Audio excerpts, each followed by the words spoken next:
Seorang pengedar ganja yang tertangkap menangis saat dimarahi sang kakak di Bukit Tinggi, Sumatera Barat.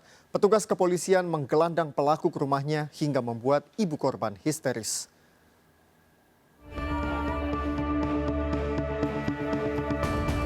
Kepolisian menggelandang M, pengedar narkoba jenis ganja ke rumahnya di kawasan Campago Ipah, Bukit Tinggi, Sumatera Barat. Ya Tuhan, astagfirullahaladzim. Ya Allah. Ibu pelaku yang terbangun di tengah malam histeris mengetahui anaknya ditangkap polisi. Kepolisian yang menggeledah rumah pelaku menyita sejumlah paket ganja siap konsumsi yang dibungkus dengan uang kertas dan papir. Aku nonton kamu orang bertemu-temunya dan kangen. Tak cuma ibu pelaku yang histeris, kakak pelaku juga emosi dan memarahi adiknya hingga menangis karena tersangkut kasus narkoba. Letakkan tidak jauh dari tempatnya berdiri. Disembunyikan gitu ya? Disembunyikan ya, disembunyikan. Kemudian dia tunjuk satu tempat, kita periksa di sana, kita dapatkan tiga paket kecil jenis ganja.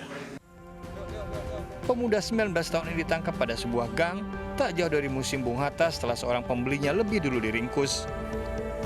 Dari Bukit Tinggi, Sumatera Barat, Wahyu Sikumbang melaporkan. Pemirsa, terjerat utang 5 juta rupiah, seorang suami tega menjual istrinya pada pria pelanggan prostitusi di Mojokerto, Jawa Timur. Korban ditawarkan dengan tarif 1,5 juta rupiah sekali kencan. Pelaku juga menawarkan istrinya melakukan hubungan seks menyimpang pada pria lain.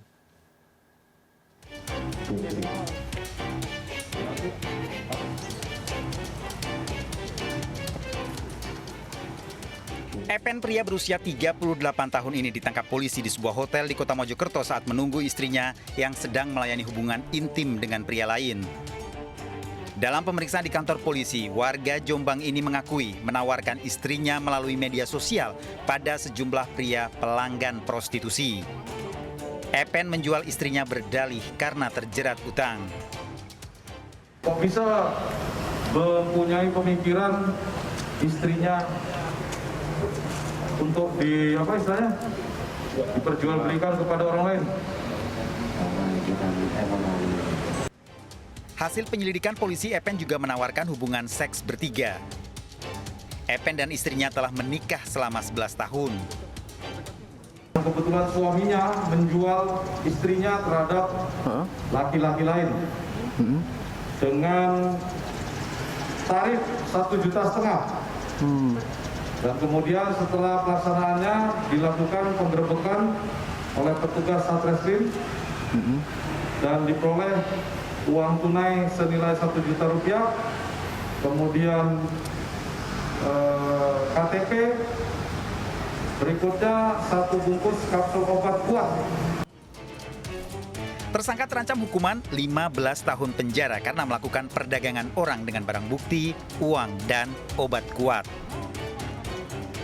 Dari Kota Mojokerto, Jawa Timur, Solahuddin, iNews melaporkan. Puluhan emak-emak menjadi korban arisan online di Probolinggo, Jawa Timur. Pelaku membawa kabur 1,5 miliar rupiah nasabahnya.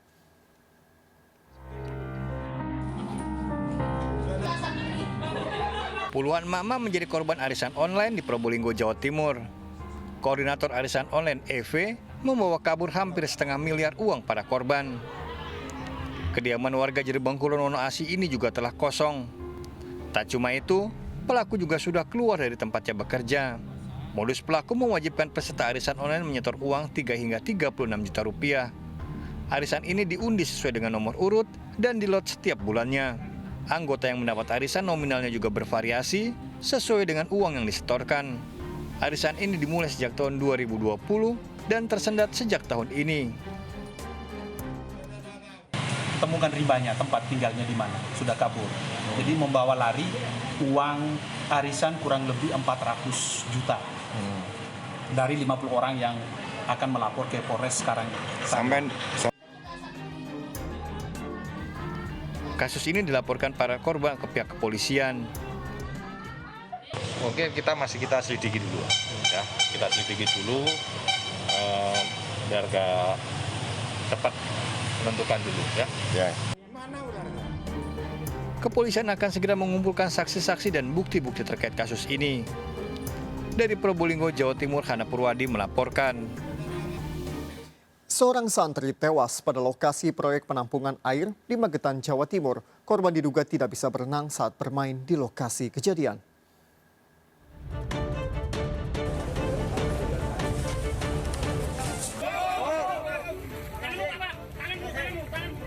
Puluhan warga dikejutkan dengan tenggelamnya seorang santri pada lokasi proyek penampungan air di Poncol, Madiun, Jawa Timur. Evakuasi jasad EA 14 tahun tak mudah lantaran kondisi tanah yang licin. Sebelumnya korban bersama 4 temannya bermain di lokasi kejadian. Namun korban yang tidak bisa berenang pun tenggelam. Rekan korban mencoba menolong namun tak berhasil lantaran kaki korban terbenam lumpur hingga sulit diangkat. Mengetahui kejadian ini, seorang pria menangis saat jasad korban yang disemayamkan pada masjid di pondok pesantren Hidayatul Muqtadiin.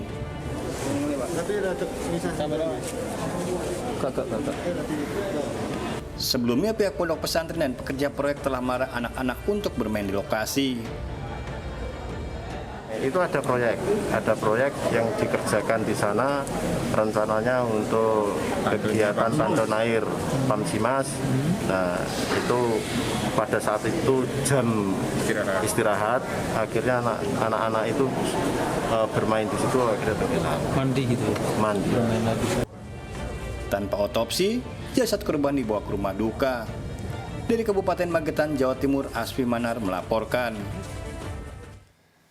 Dan pemirsa, kita akhiri perjumpaan kita dalam berita kriminal sergap edisi hari ini. Ingat, kejahatan mengintai di sekitar Anda, selalu waspada.